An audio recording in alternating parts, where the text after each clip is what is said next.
Hello everyone, তোমরা কেমন আছো? আশা করছি তোমরা খুব ভালো আছো। আমরাও খুব ভালো আছি। চলে এসেছি একটা নতুন ব্লগ নিয়ে। মেঘাচারু সারা দিনে তোমাদের সবাইকে স্বাগত জানিয়ে আজকের আমি ব্লগটা শুরু করছি। প্রথম থেকে শেষ পর্যন্ত দেখতে থাকো, আশা করছি অবশ্যই ভালো লাগবে। আর ভালো লাগলে এখনও পর্যন্ত যারা আমার চ্যানেলটা সাবস্ক্রাইব করোনি তারা অবশ্যই আমার চ্যানেলটা সাবস্ক্রাইব করে দাও।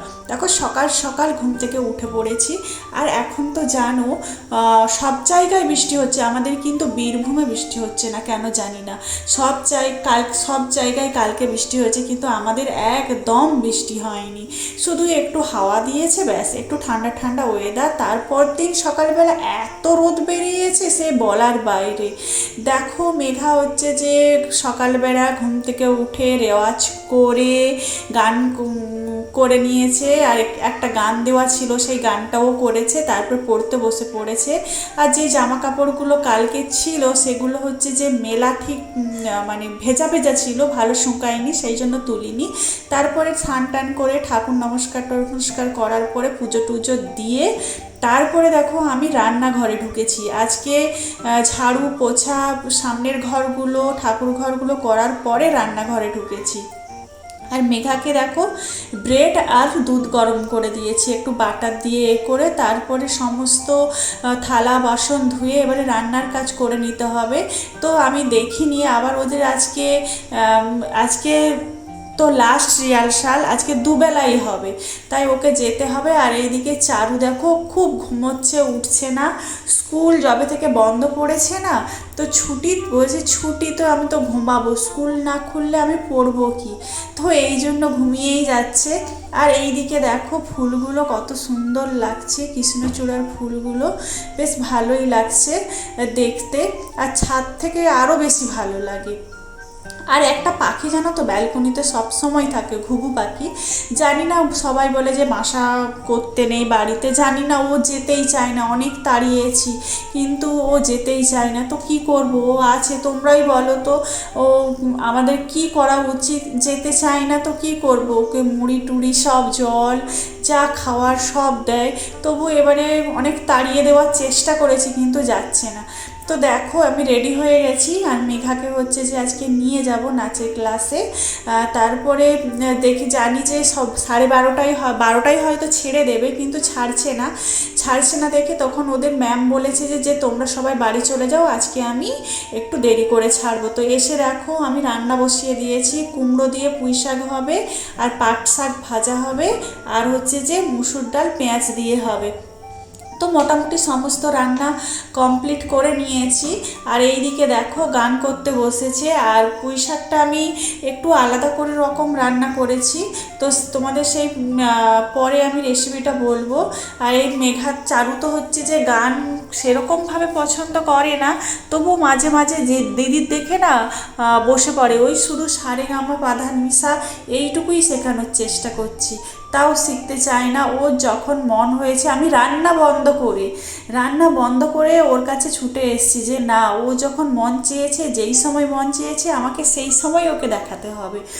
ওর মন যখন চাইবে আমি তখন দেখাই আর কি। আমি যখন বলবো তখন হচ্ছে ও করতে চায় না। আর কালকে তো ওর নাচ রবীন্দ্র জয়ন্তী, সেই জন্য আর ওর ড্রেস রেডি করতে হবে। তো এইটাতে এই যে শোকেসটা দেখছো যে ওর সব নাচের জিনিস থাকে, তো ওর নাচের যা যা ড্রেস লাগবে সেইগুলোই আমি বের করে নিচ্ছি। তো একটু এলোমেলো হয়ে গেছে, কেন বলো তো, কিছুদিন আগে বাড়িয়ে গেছিলাম, তো ওখানে প্রোগ্রাম ছিল। বাড়িতে সবাই বলছে যে ও তো ওখানেই নাচ করে, এখানে কখনো নাচ করে না, তো সেই জন্য ওখানে নাচ করতে বলবে, সেই জন্য আমি ওকে নিয়ে গেছিলাম নাচ করানোর জন্য। আর দেখো মোটামুটি সমস্ত জিনিস বের করে নিয়েছি। ওর কেরালা কটন লাগবে, আর কাঁথা স্টিচের লাল ব্লাউজ লাগবে। তো ওটা হচ্ছে যে আয়রন করা নয়, আর মাথায় ঘোঁপা, আর একটা গাছরা, আর উত্তরীয় দেখো, হলুদ উত্তরীয়, সবুজ উত্তরীয়, ফেরটি হচ্ছে যে রেড কালার, হলুদ কালার আর নীল কালার। আর হচ্ছে যে রূপদস্তার ও সেট লাগবে, রূপদস্তার সেটটা আমার কেনা হয়নি, তো একজন দেবে সেই জন্য নেব ওর কাছ থেকে। আর যদি না পাই তো আমার যে রূপদস্তার যেগুলো চোকার টোকার যেগুলো আছে, কানেরগুলো আছে, সেগুলোই পরিয়ে দেব।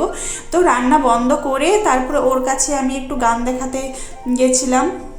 তারপরে আবার দেখো আবার রান্না শুরু করে দিয়েছি। আর কিছুটা রান্না বাকি ছিল যেটা, সেটাই করে নিচ্ছি। আর ওইদিকে হচ্ছে যে মেঘা দেখছি যে আসছে না, একবার ফোন করলাম তখন 1:15 বাজে, দেখছি যে এখনও ছাড়ছে না, তাই ভেবে উঠতে পারছি না আবার কি যাব না কি। ওর ম্যাম তো ব্যস্ত, ফোন করে ডিস্টার্ব না করাই ভালো হবে, ওই ভেবে আর ফোন করলাম না। বারবার দেখো রান্না বন্ধ করে দিয়ে একটু নিচে যাচ্ছি, দেখে তারপরে আবার চলে এসছি। তারপরে দেখো ও দেখি না আসছে না, তারপরে ওর ছেড়েছে 1:30টায় ছেড়েছে, ওদের ব্যাচটা ছেড়েছে। আবার একজনের ওর বন্ধুর বাবা, বন্ধু না ওর থেকে দিদি হয়, তো তার বাবা ওদের বাড়ি দিয়ে গেছে, কারণ ম্যামের সাথে আসার কথা ছিল। ম্যামের বাড়ি আমাদের বাড়ি একদিকে, তো ওই ম্যাম বলেছে যে ওদেরকে একটু দিয়ে আসুন, তাহলে একটু ভালো হয়, আমি একটু পরে তাহলে অন্য একটা ব্যাচ ছাড়বো। আর দেখো চলে এসেছে, বলতে বলতেই ও চলে এসছে, এসেই বলছে মা খুব গরম, পাখা চালিয়ে দাও। আজকে 20-25 বার বাকি করিয়েছে, আর যা করিয়েছিল না নাচে, ওই কোরিওটা পুরোটাই বাদ পড়েছে। কেন বলছি, টেস্টটা এতটাই ছোট করে দিয়েছে, গানের জন্য হাফ করেছে, আর তারপরে নাটক আছে, নাটকের জন্য হাফ করেছে, আর ওইদিকে হচ্ছে যে আরও একটা ছোট টেচ ফেলেছে, ওটার জন্য একদম অল্প জায়গা হয়েছে। তো সেই জন্য আবার একদিনে কি করে করবে বলো, অনেকটাই ওদের কষ্ট হয়ে গেছে, মনে রাখার তো ব্যাপার। আবার আজকে যা করার করে নিয়েছে, আজকে শুধু বিকেলে হবে আর একবার রিহার্সাল, টেস্ট রিহার্সাল, তারপরে আবার রাত্রিবেলা হবে, তারপরের দিন রাত্রিবেলা প্রোগ্রামটা হবে। ওই 6:30 থেকে টাইম দিয়েছে। দেখো মেঘা আসার পরেই বলছে মা আমাকে একটু তুমি তরমুজ কেটে দাও, তো ওকে তরমুজ কেটে দিয়েছি, ও খেয়ে নিয়েছে। আর দেখতে দেখতে দেখো এটা বিকেল হয়ে গেছে, বিকেলবেলা ওরা সব পড়া টড়া করে নিয়েছে, বিকেল নয়, আর এখন আমি বেরিয়ে পড়েছি 7:30। ওদের টাইম দিয়েছিল কটা বলো তো, 6:30, আর 6:30 তো তারা হচ্ছে আমি যাই না, শুরু হতে হতে প্রায় 7:15 বাজে, কারণ 6:30 যারা ম্যামেরা তো ওদের অফিস থাকে, অফিস থেকে ফিরে এসে যারা অনেকেই গান টান প্রোগ্রাম করছে, কারণ আমাদের টাউনশিপের তো সবাই, ছোট ছেলে মেয়ে, মা বাবা থেকে শুরু করে সবাই এই অনুষ্ঠানে অংশগ্রহণ করতে পারে। তো সবাই মোটামুটি প্রায় প্রোগ্রাম দেখো, বাচ্চা কত। আর এই যে ছেলেগুলো দেখছো ওরা হচ্ছে নাটক করবে, আর এগুলো হচ্ছে যে মায়েরা নাটক করবে। মোট হচ্ছে যে কটা বলো তো, 6টা গ্রুপ আছে, 6টা গ্রুপে মানে 6টা ম্যামের গ্রুপ নাচ করছে, 6টা ম্যামের গ্রুপ নাচ করছে, আর একটা গ্রুপ হচ্ছে যে নাটক করছে, 7টা, আর গান আছে, সব একসাথে সেট আছে। আর আজকে টেস্ট রিহার্সাল তো পুরো কমপ্লিট অনেকবার, এটা হচ্ছে সবার লাস্ট গান, তো সেই জন্য কেউ সবাই থাকবে কি থাকবে না, বাচ্চাদের আগে আছে, তো সেই জন্য হচ্ছে যে ওটা প্রথমে করিয়ে নিয়েছিল, তারপরে আবার প্রথম থেকে শুরু করিয়েছিল। আর লাস্টের নাচটা তো করালো না, কারণ আগে করিয়েছে, কিন্তু কালকে যেটা হবে সেই লাস্টের নাচটা আবার পরে হবে। তো তারপরে আমাদের নাচ শেষ হয়েছিল 8:30, আমার মেঘা শেষ হওয়ার পরেই চলে এসেছি। আর দেখো আজকে টিফিনে দিয়েছে হচ্ছে যে ভেজিটেবল চপ আর কেক, তো ওখানে ওরা খায়নি, শুধু কেকটাই খেয়েছিল, আর হচ্ছে যে ভেজিটেবল কেক চপটা আমরা হচ্ছে যে বাড়িতে এসে খেয়েছি। আর চারু দেখো ও জামা কাপড় ছেড়ে তারপরে খাচ্ছে, বলছে মা আমি জামা কাপড় ছেড়ে তারপরে খাবো। হ্যাঁ, তো ও খুব মানে নিয়ম মেনটেন করে, আমি আর মেঘা অতটা পারি না। ভিডিওটা কেমন লেগেছে